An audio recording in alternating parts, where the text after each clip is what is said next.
This is Wilkins, Chapter 4, Infection Control, Transmissible Diseases. Our chapter outline,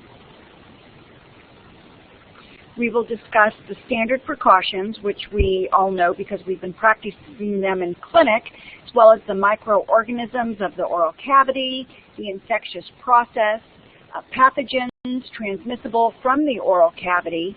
We will include tuberculosis, hepatitis B, C, and D, as well as the herpes simplex viruses, the human papilloma virus, HIV, as well as acquired immunodeficiency disease.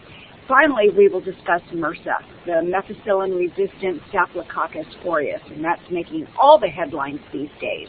Our learning objectives are listed here as well.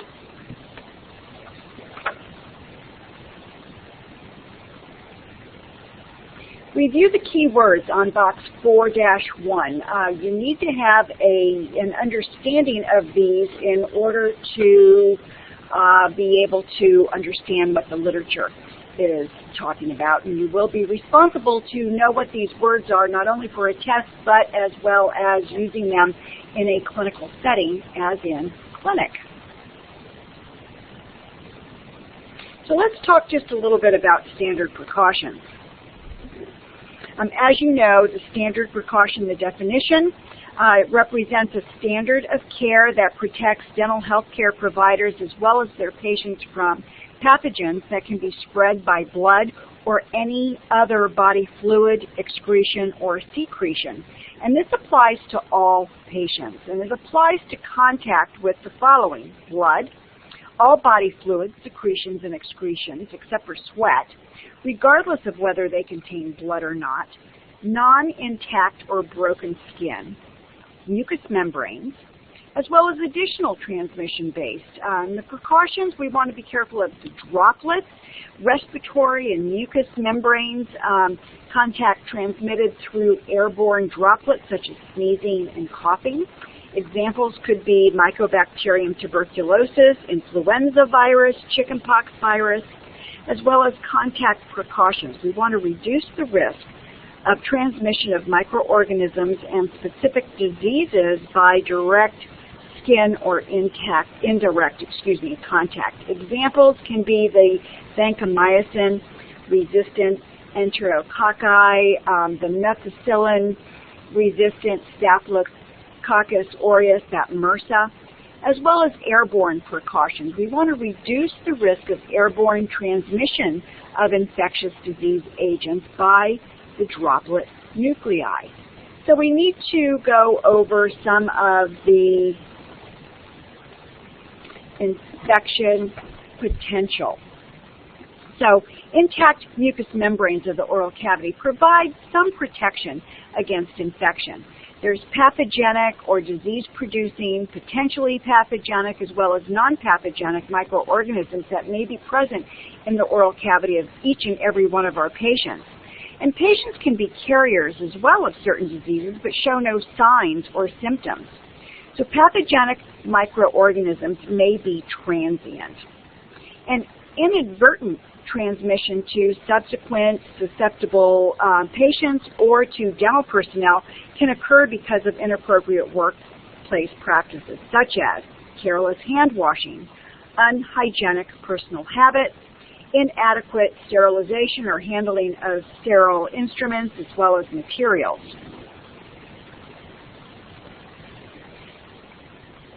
So the microorganisms of the oral cavity, when in utero, the oral cavity is still sterile, but after birth, within a few hours to 1 day, a simple oral flora develops. Microorganisms are transmitted to the infant from the mother and other family members or caretakers. As the infant grows, there's a continuing introduction of microorganisms that are normal for an adult oral cavity. And the microbiota of the adult is very complex. And many of the salivary bacteria come from the dorsum of the tongue, the top of the tongue, but some are from the mucous membranes as well as the gingival or periodontal tissues. High counts of total microorganisms are found in dental biofilm, periodontal pockets, as well as carious lesions. Intact mucous membrane of the oral cavity provides some protection against the infection. The pathogenic or disease-producing, potentially pathogenic or non-pathogenic microorganisms may be present in the oral cavity of each patient. So patients can be carriers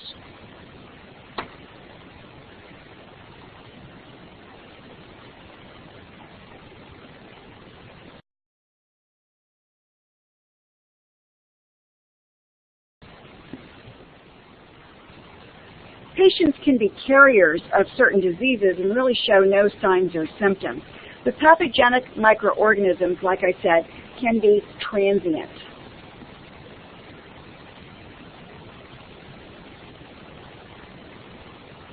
In order for the infectious process to be understood, you have to know what features are involved with disease transmission. And some of the features of disease transmission include a certain chain of events that's required to spread of infectious agents. And there's 6 essential links that are shown on figure 4-1.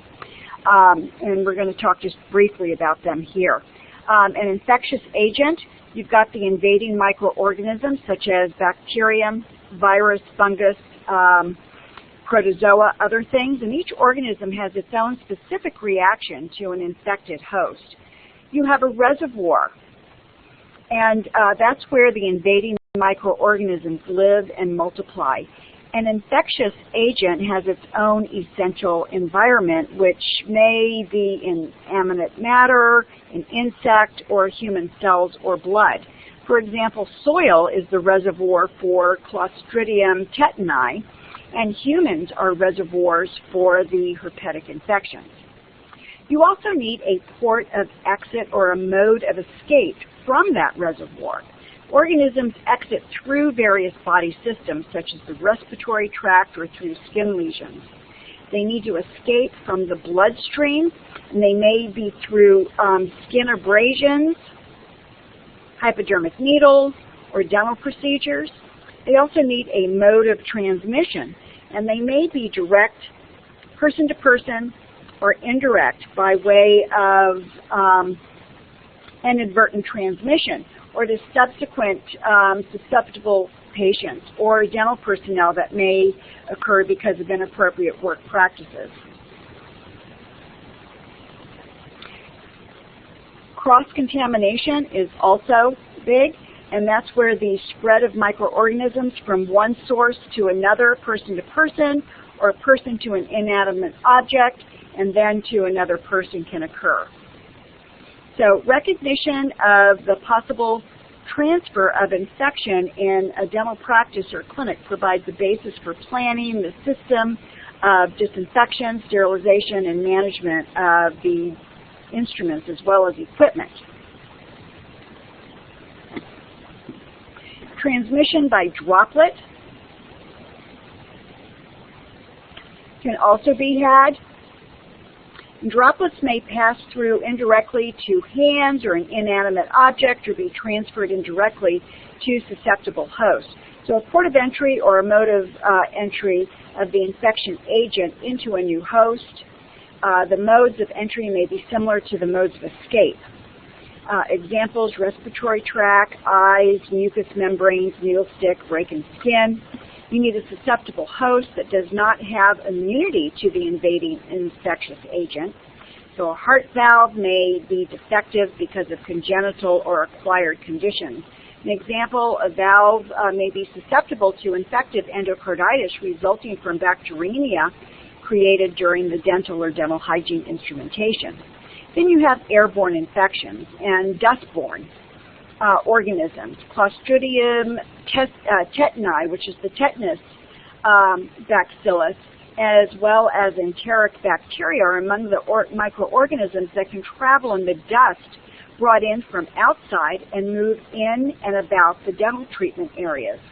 And when doors are opened and closed and people pass in and out, dust is set into motion, and that can also settle on instruments or objects or people. So infectious microorganisms can reach dust from the oral cavities of patients by way of large airborne particles produced by coughing, sneezing, and talking. Dust-borne microorganisms can also be sources of contamination for dental instruments as well as the hands of the dental personnel. Surface disinfection of all equipment contacted during the appointment contributes to control of dust-borne pathogens. And we're going to get into that a little bit more in Chapter 6. But aerosol production, you've got airborne particles that are classified by size, such as aerosols or spatter, and they are constantly being produced. Aerosols are a particle of true aerosol is less than 50 micromillimeters, in diameter, and that are nearly, all of them are 5 or 3. They're less than 5.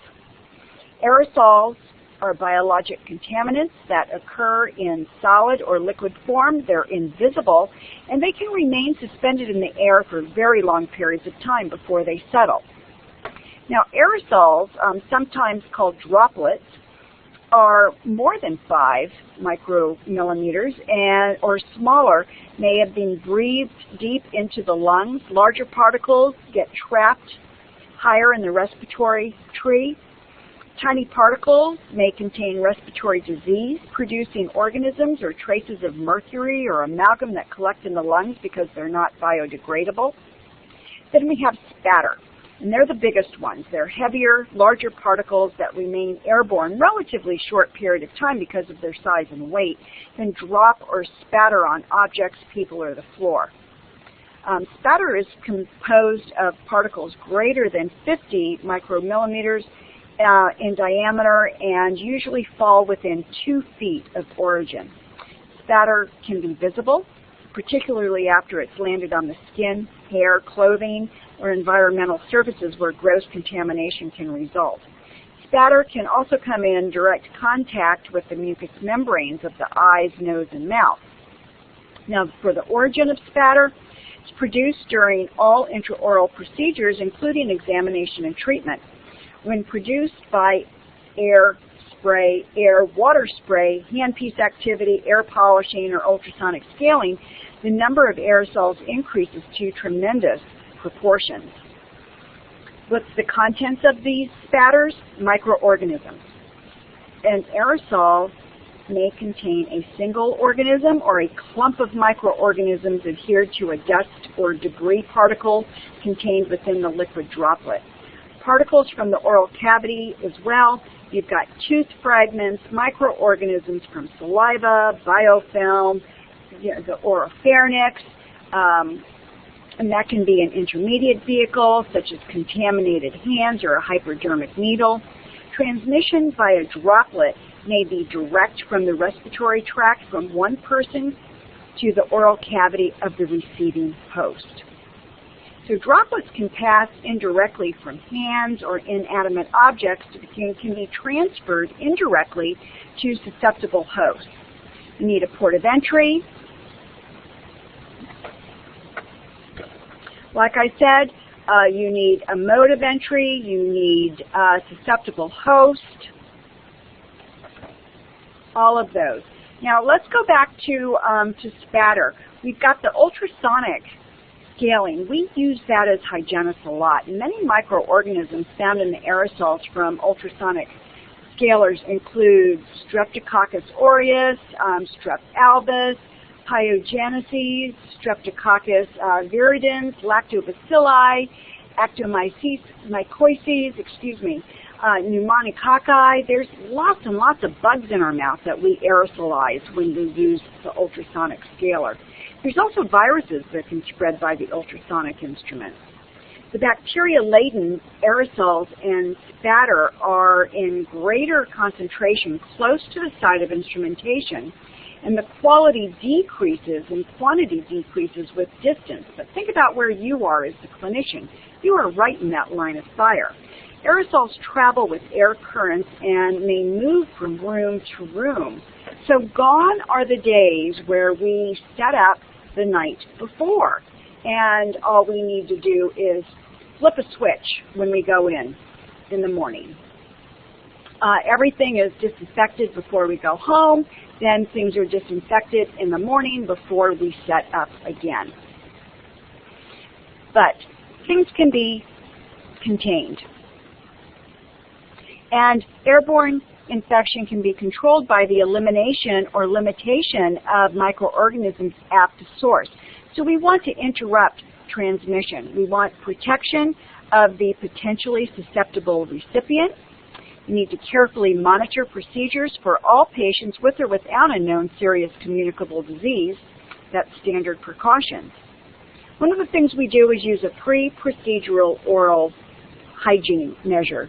Biofilm removal is one of the best things we can do for controlling aerosols, and that is toothbrushing and flossing by the patient prior to beginning the dental appointment. That's one of the best things that can be done.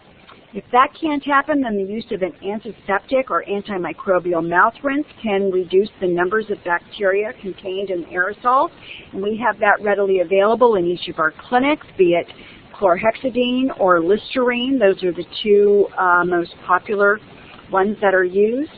The patients to swish vigorously to force the mouth rinse between the teeth, and they hold it in their mouth before expectorating.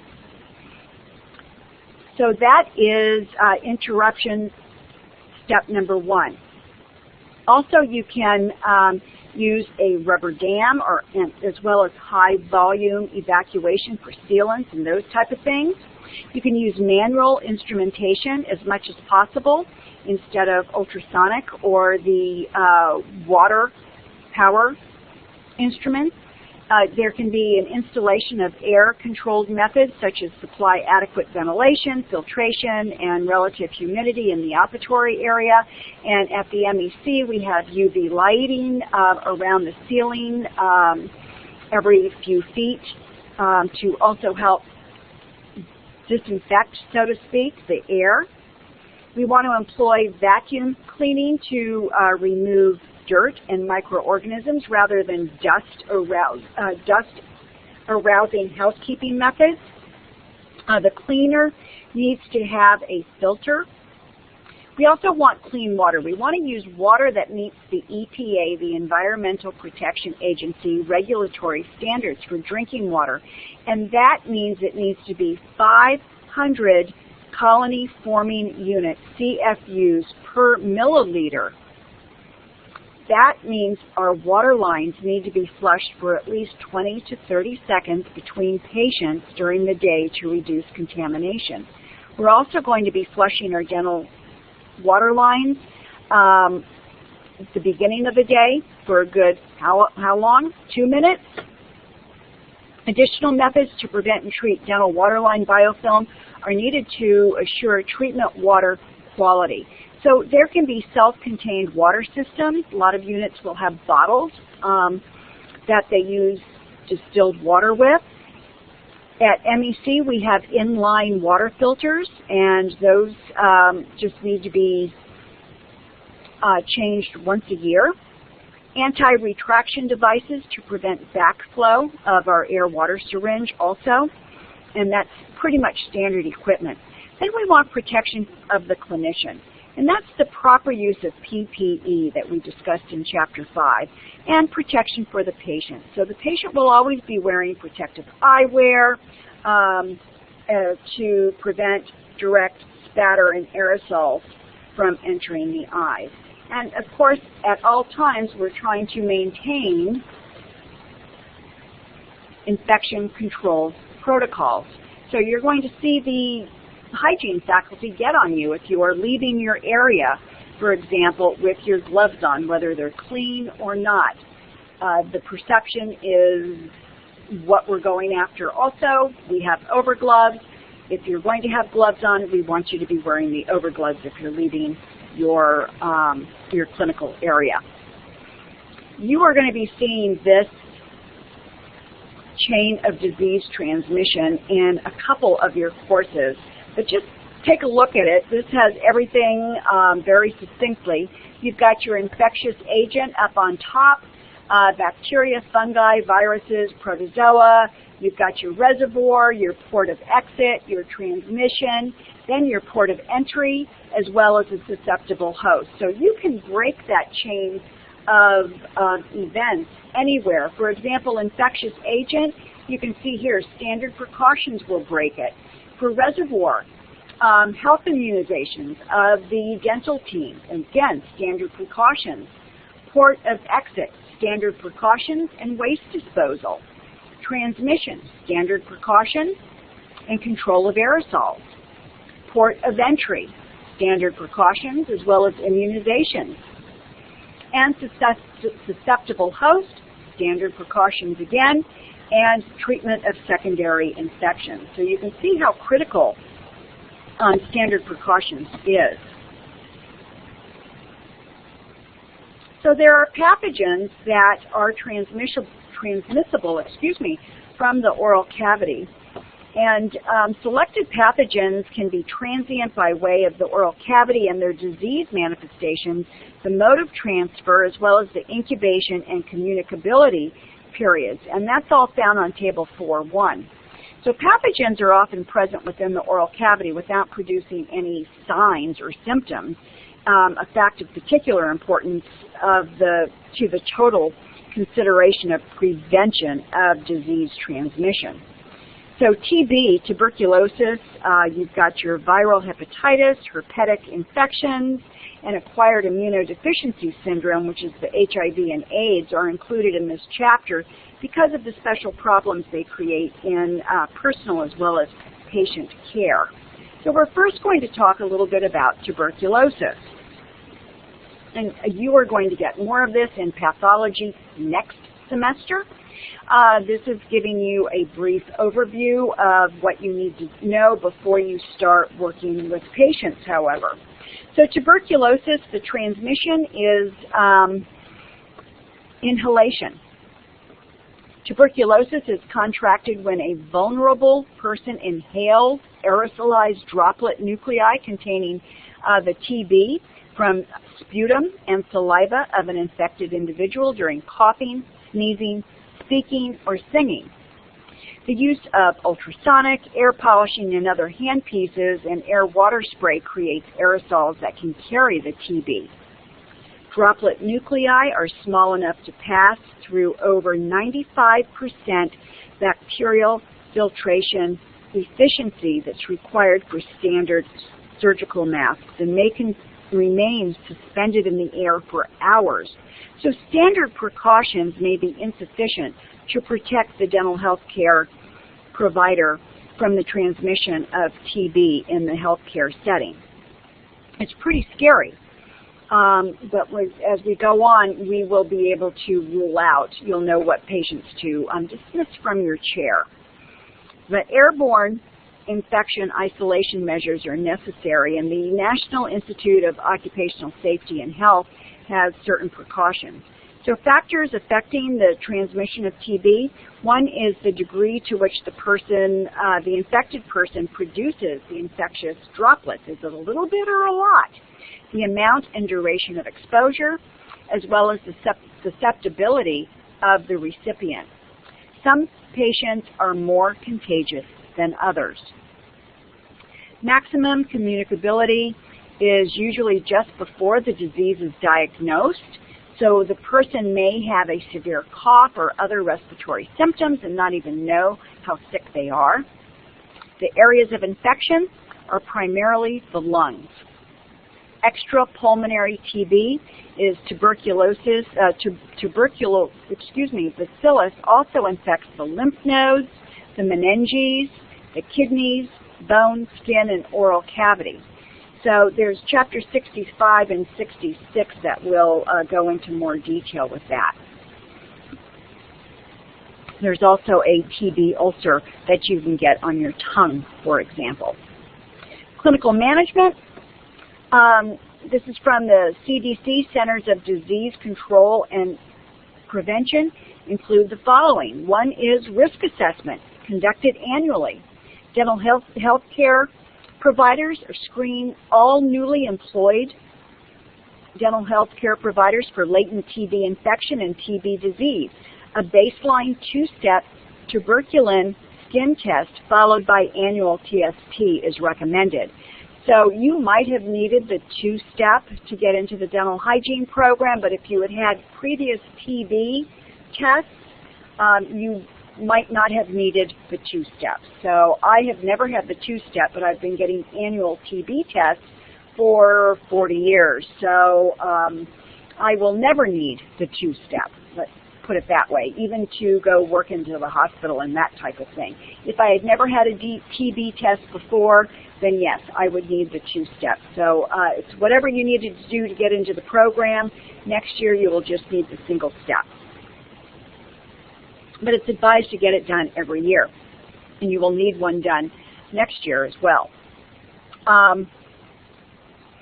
Dental health care providers with persistent cough that's persisting more than 3 weeks or other suggestive symptoms are referred promptly for medical evaluation. So for the medical history, we're routinely questioning our patients about TB history and symptoms suggestive of TB infection, and they're updated regularly. Cough, productive cough, fever with the cough, how long has it been going on? And the fever is one of the big things too. We don't want to see anybody in the office that has a temperature. They are sick and they should be home. Patients with symptoms or history suggestive of TB are referred immediately for medical evaluation. Patient management guide, we're going to get into in Chapter 66 in another semester. For urgent dental care only, patients suspected of active TB infection are treated only in a facility with airborne isolation rooms. That is not our dental hygiene clinics, and it's not most dental offices. Respiratory protection with a minimum of an N95 disposable filtration mask is used when caring for patients with active or suspected active TB. You need to separate the suspected or confirmed TB patient, and they are isolated until referral to the appropriate facility be made. So we don't take this lightly. And this is an illustration of the droplet nuclei. There are potentially pathogenic microorganisms that are disseminated by aerosols and spatter. So we really need to be careful as far as how we are even managing our own coughs and sneezes. All right, hepatitis. Viruses with blood-borne route of transmission by contact with infected body fluids. We can have hepatitis B, hepatitis C, hepatitis D virus. There are chronic or carrier disease states that may occur with the hepatitis B, C, and D. Direct impact of practice of dental hygiene and patient care we're going to discuss just a little bit. And Table 4-2 lists the terminology as well as the abbreviations. So the hepatitis B, HBV, the virus with blood-borne route.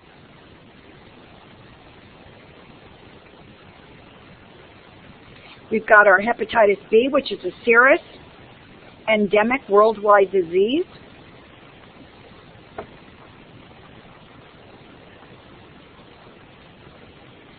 Immunization is necessary for newborns and at all ages. Now, for healthcare workers, if you are not mandated or forced to get the hepatitis B vaccination, however, there is a form that you need to fill out if you refuse to get one for whatever your reason. You have to sign a refusal form. Transmission. Blood or other body fluids. Almost all body fluids, including blood and blood products of saliva, contain the hepatitis B virus if you're a carrier.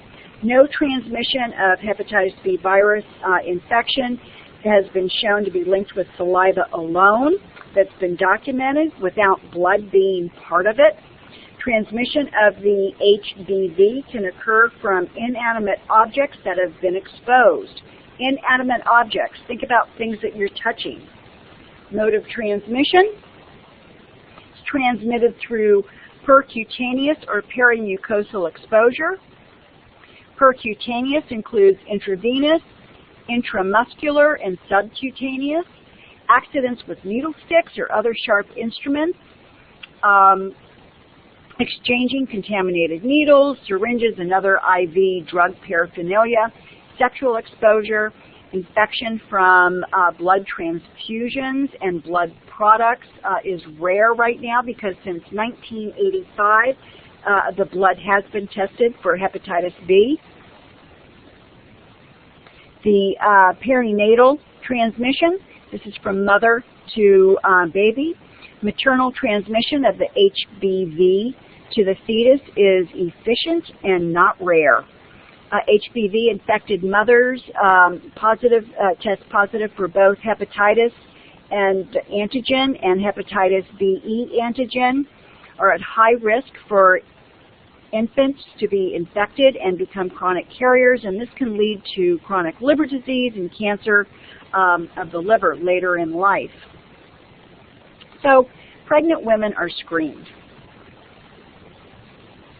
You can also be a carrier. And hepatitis B antigen-positive persons are potentially infective.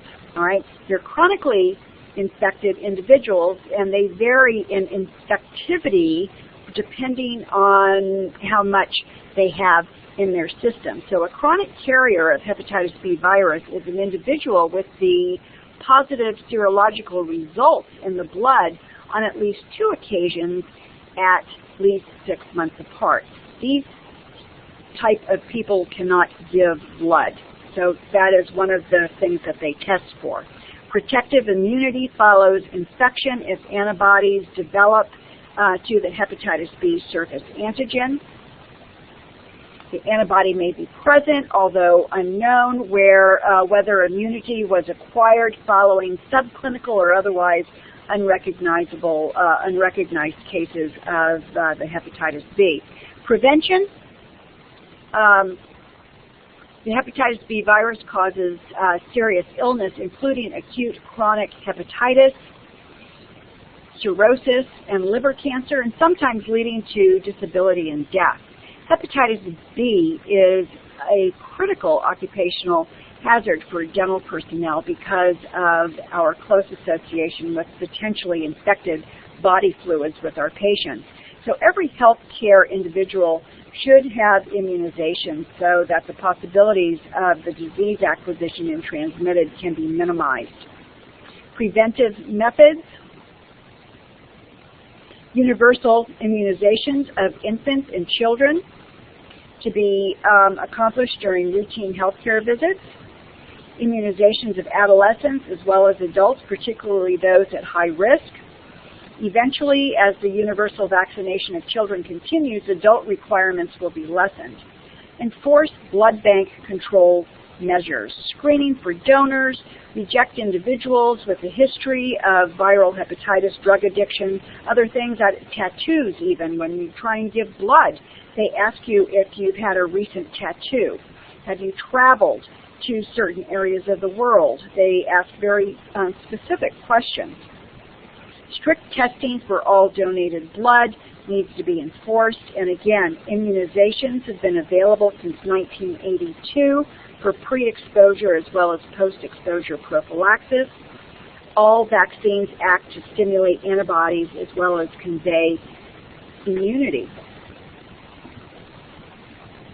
So that was hepatitis B. Hepatitis C, the HCV virus. It's a serological test for antibodies to HCV became available in 1991, and routine blood screening was implemented in 1992. Years ago, hepatitis C, if you had it, you were destined to need a liver transplant before you died, or you would die.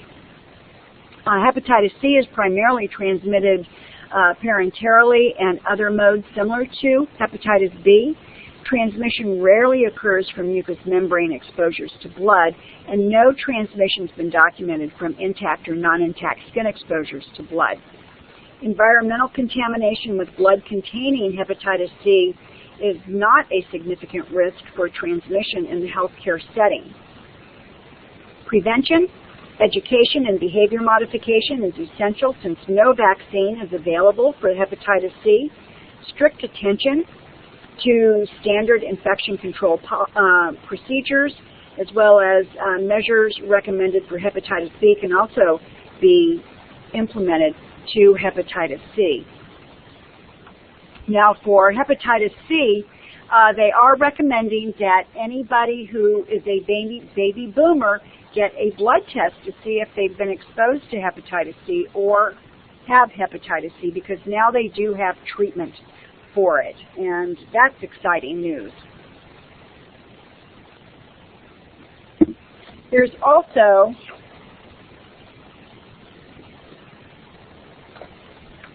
hepatitis D.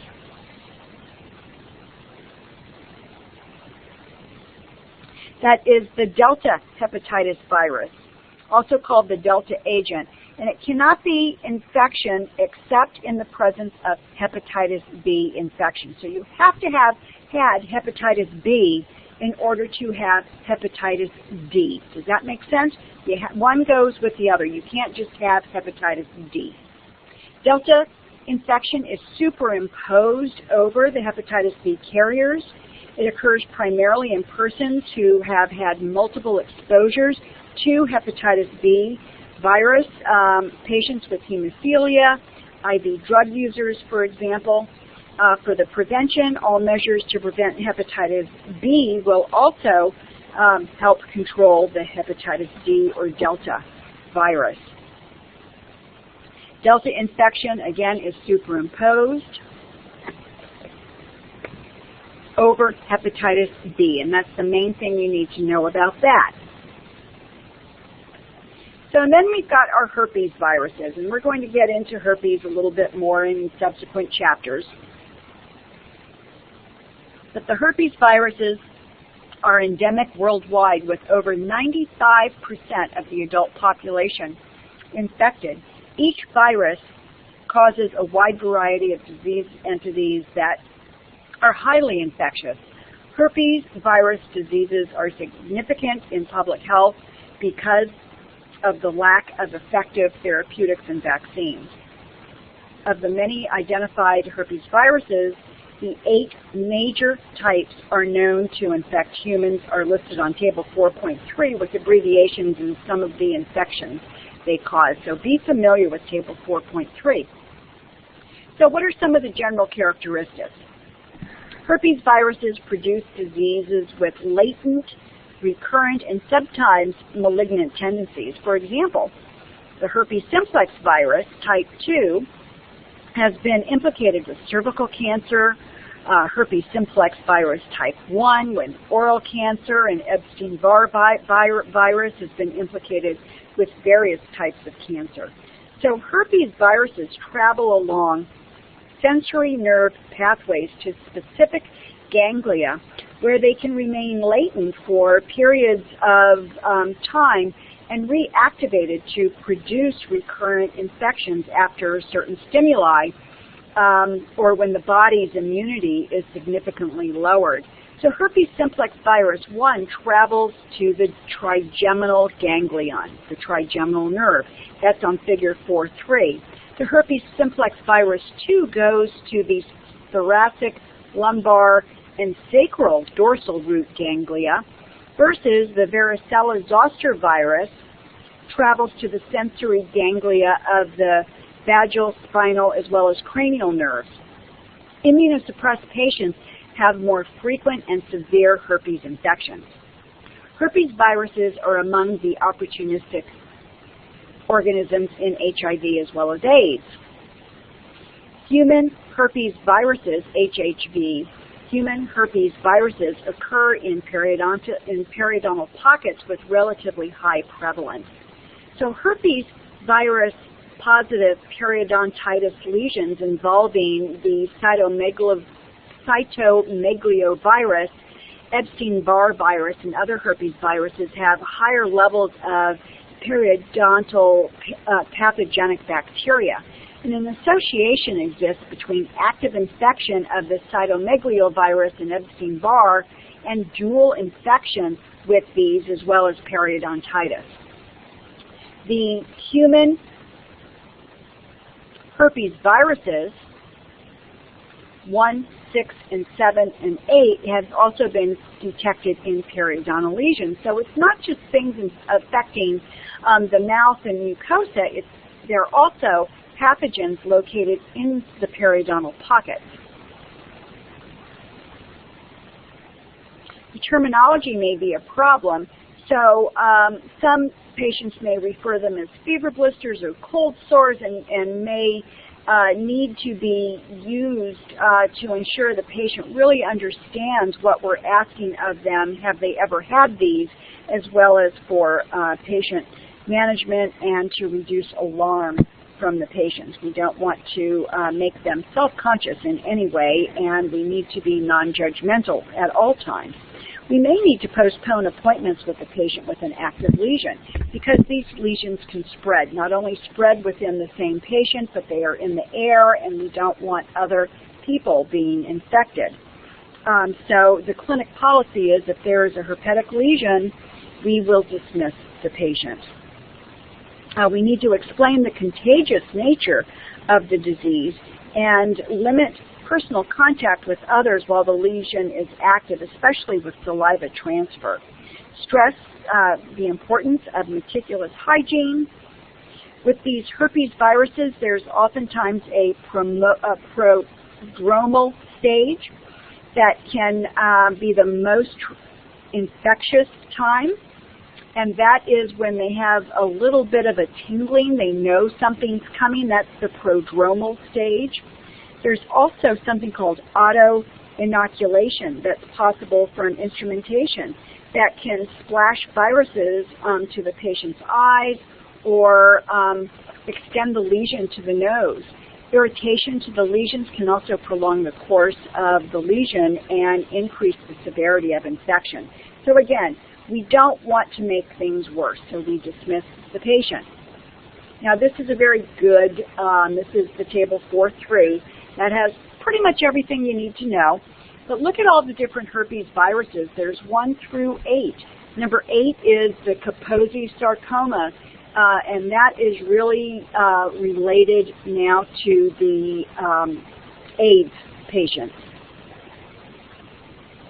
But there are a lot of herpes viruses.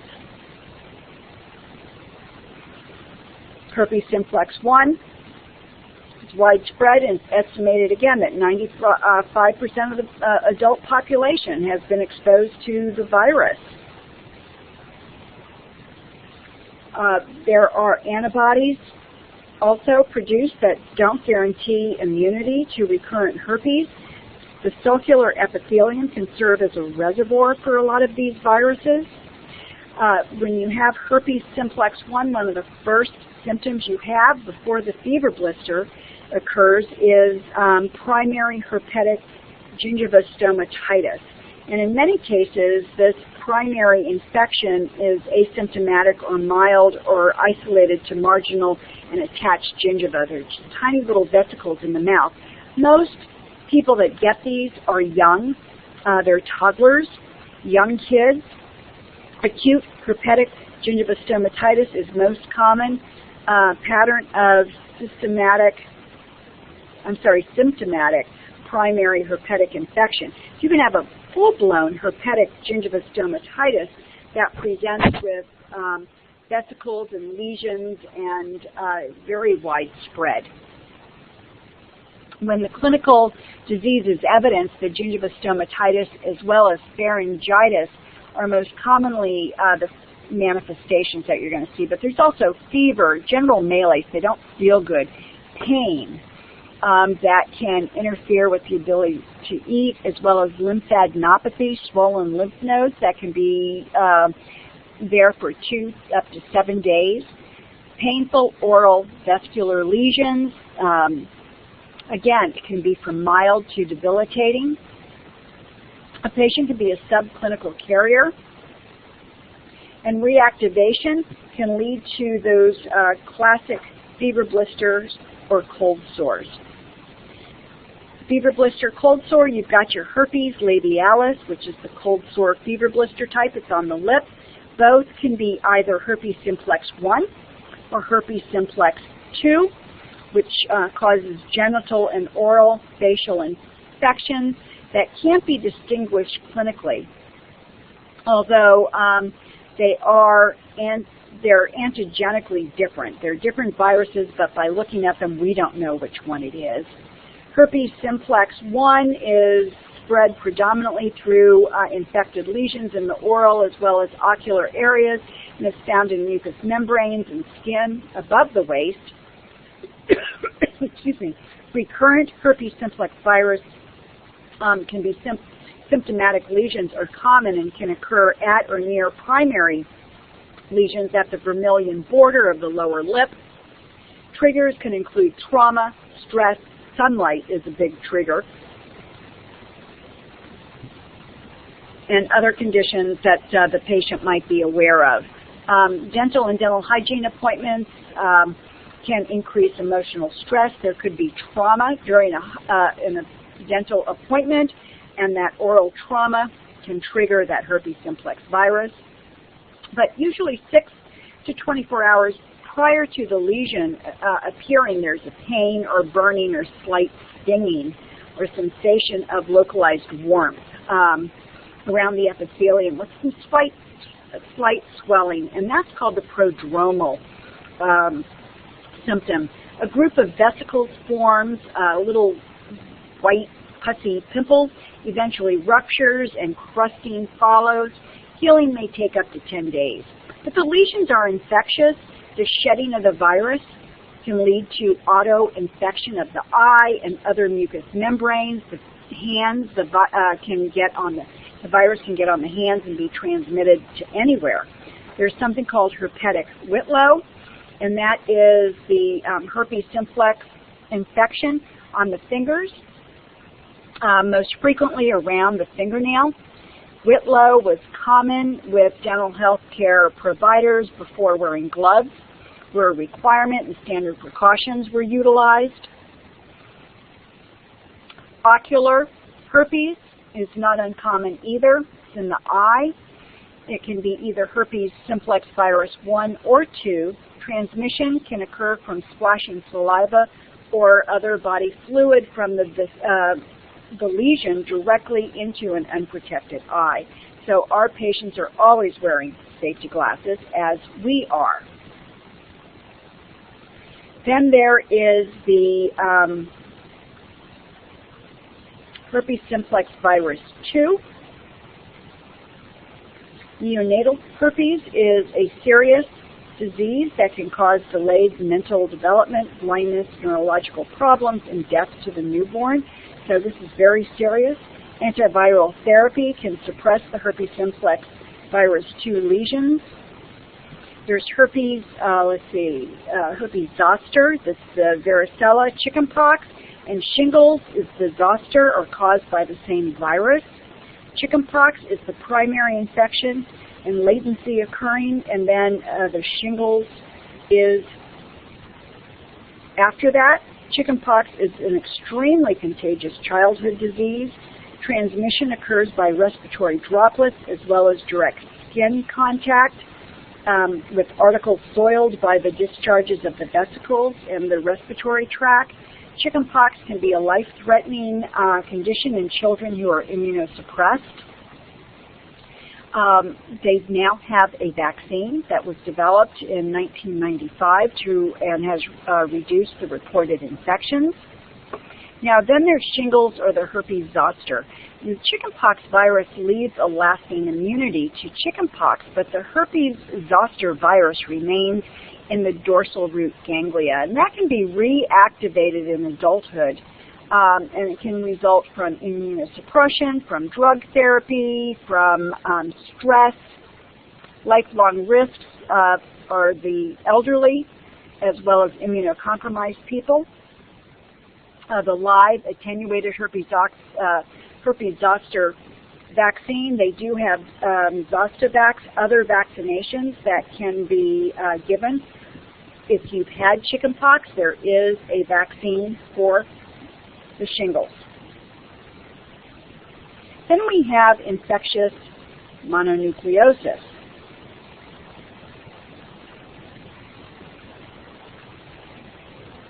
It's caused by the Epstein-Barr virus.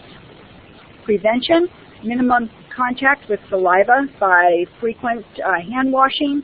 Avoid drinking from common containers, and standard precautions.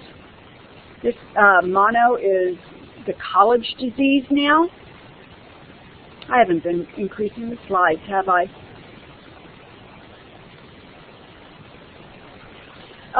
So there's a big publicity on how to prevent mono.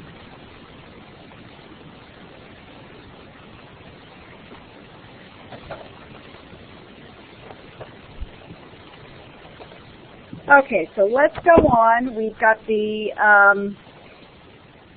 Epstein-Barr virus here. That's the infectious mononucleosis. One of the oral signs is hairy leukoplakia, and the tongue is the filiform papilla just overgrows, and it really does look like a hairy tongue. That's the Epstein-Barr virus, replicates within the epithelial cells of the oral hairy leukoplakia, and it's considered a marker for immunosuppression. Black hairy tongue, guess what color the black hairy tongue is? Then we've got our cytomegalovirus, and the CMV is widespread, with the most severe disease develops in infants infected in utero and in immunocompromised patients, including the HIV and AIDS patients. The transmission is respiratory droplets, especially among children, in daycare, blood transfusions, post-transplant infections, sexual transmission, neonatal transmission. The virus from the mother's primary or recurrent infection can infect the infant in utero, in the birth canal, as well as through breast milk. So this is one of those that are being tested when you're pregnant.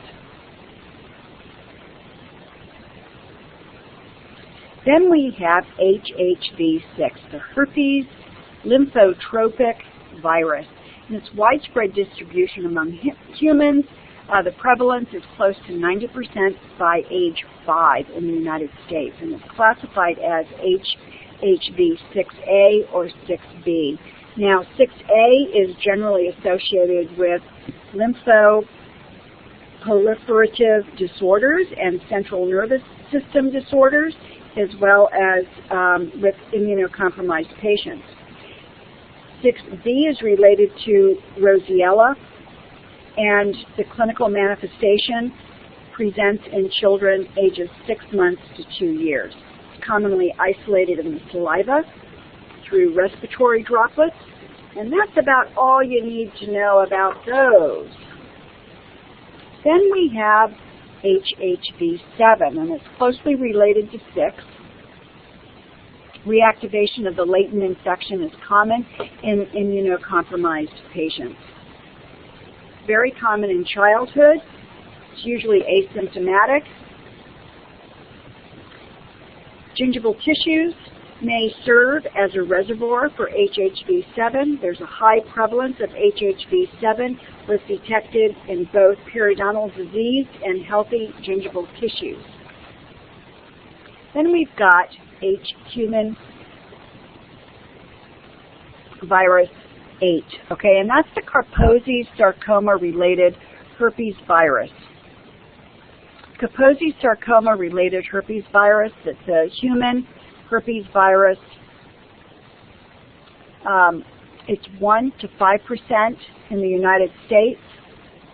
It can be found in saliva. The Kaposi sarcoma is really considered an AIDS-defining lesion, and it's about the only time we see it anymore is with AIDS patients.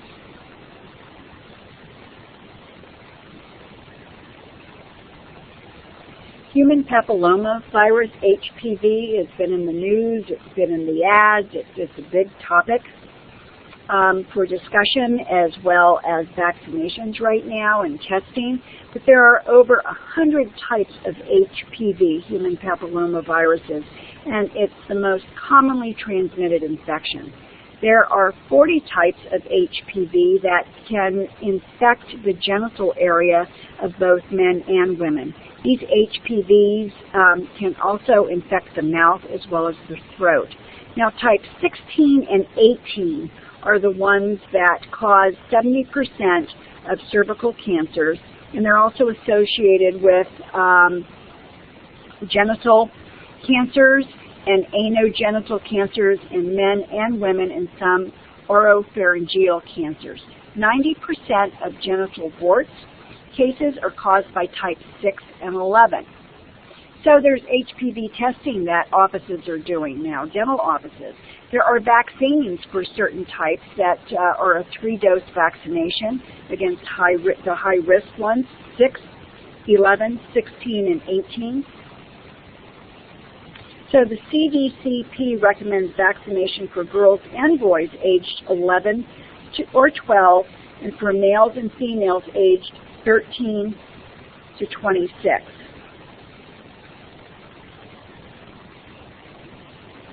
I'm getting myself confused here. For girls and boys, okay, aged 11 to 12, and for males and females aged 13 to 26, okay, if they did not receive the vaccine when they were younger. You want to get the vaccine before there is any introduction to the virus, so that's why that's getting so young. Vaccination is also recommended for men who have had sex with men and men with compromised immune systems through the age of 26 who, again, didn't receive the vaccine. This is something where we, as we know more, will be discussing things with our patients because they are going to be asking us, because we have these things on our health histories.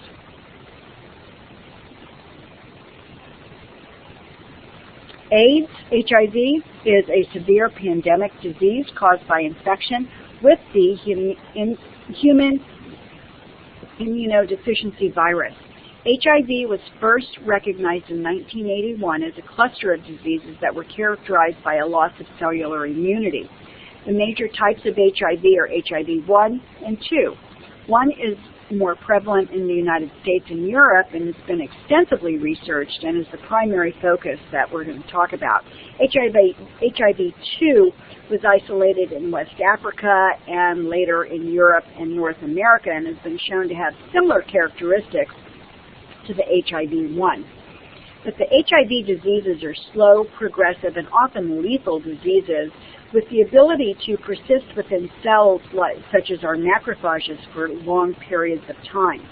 The manifestation of HIV ranges from mild abnormalities in immune response without apparent signs or symptoms to a variety of life-threatening infections. So box 4.2 provides abbreviations as well as terminology dealing with the HIV infection. Only blood, semen, vaginal secretions, and breast milk contain sufficient amounts of the virion to transmit infection. Blood transfusion was a source of HIV infection before the ability to do testing, which was in 1985. And in developing countries where testing wasn't available, transfusions may still be a significant source of HIV transmission. Modes of transmission for HIV, sexual contact, exposure to blood and blood products, perinatal, vertical transmission, so in utero, during delivery, as well as nursing or breastfeeding.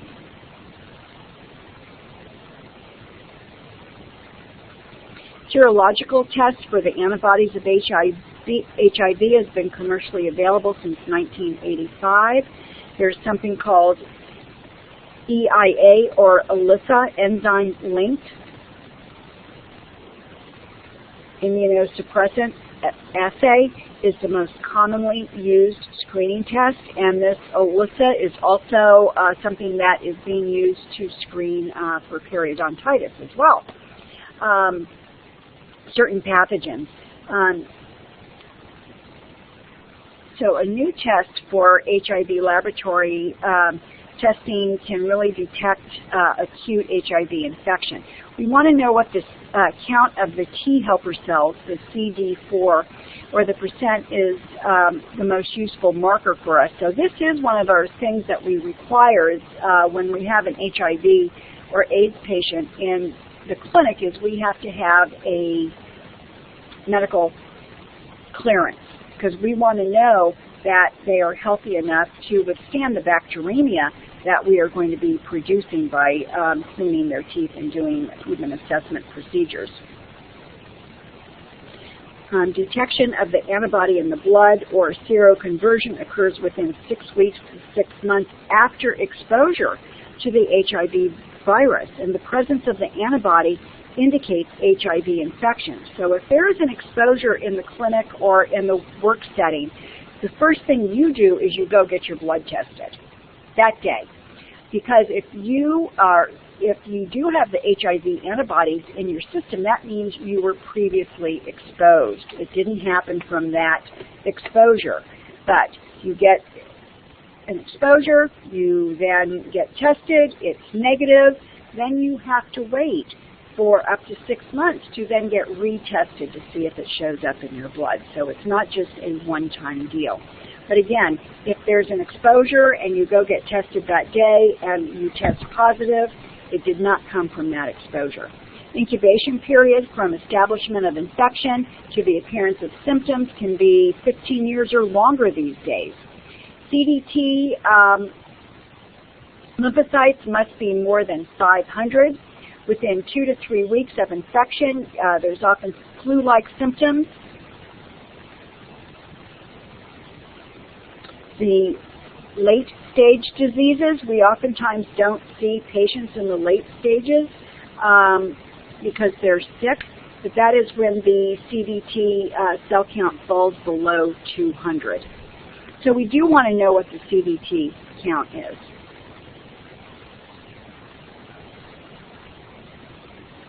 There are skin lesions that can develop. The Kaposi sarcoma, again, is an AIDS-defining lesion. There are also herpes simplex viruses. It's an opportunistic disease, so as the immune system is suppressed, what our body normally can take care of can't. So the hairy leukoplakia, candidiasis, thrush in the mouth, those things will come into light. They're oftentimes on a drug cocktail as well. And you need to, yes, look up each and every one of those medications. So just review the AIDS. We're not going to get into a lot of the detail with that because you are going to get that in pathology. But dental health care providers may be the first one, you might be the first one to suspect that a patient might have HIV infection because we are the ones spending most of the time with the patient. We're doing an oral cancer screening. We're really looking at things in their mouth. And it's up to us to talk with them. It's up to us to talk with our doctor. It is, and make appropriate referrals. And it's also up to us to continue the care of these patients and assisting the HIV-infected patients with maintaining their oral health.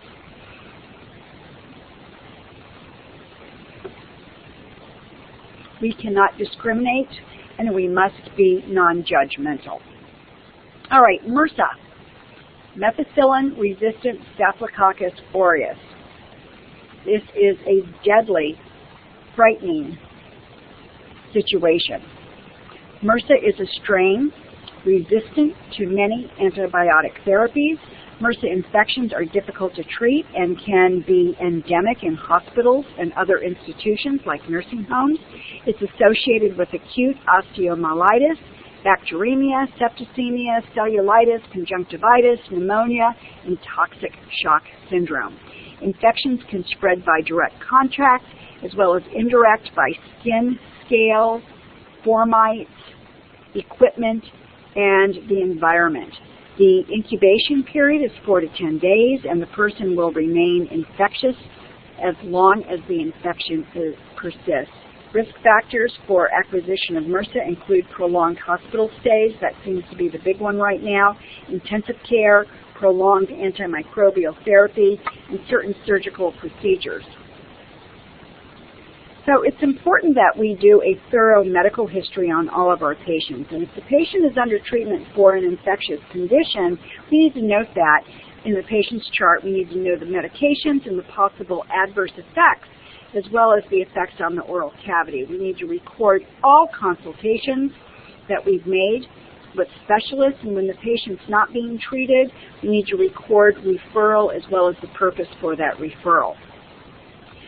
We record the results of specific laboratory tests, for example, the CDT4 count, the neutrophil counts, and other things that potentially affect dental hygiene treatment, and note the values at each appointment. So on box 4.3, that can provide you a sample of some progress notes. And finally, factors to teach the patient. We are not delving into their private life because we are curious. We are doing it because we need to know to be able to treat the patient effectively, because we are treating the whole patient. And what we do with their mouth can affect the entire body. And with standard precautions, we are being able to safely treat one patient and then the other. But it's important for us to do our pre-treatment, pre-appointment homework. We have to review our charts before the patient comes in. When the patient comes in, we ask them to brush and floss their teeth before they come to the back to lower their bacterial count. We give them an antimicrobial mouth rinse to, again, lower their bacterial count. So we do what we can to be as safe as we can and as thorough as we can for our patients. So that's the end of Chapter 4.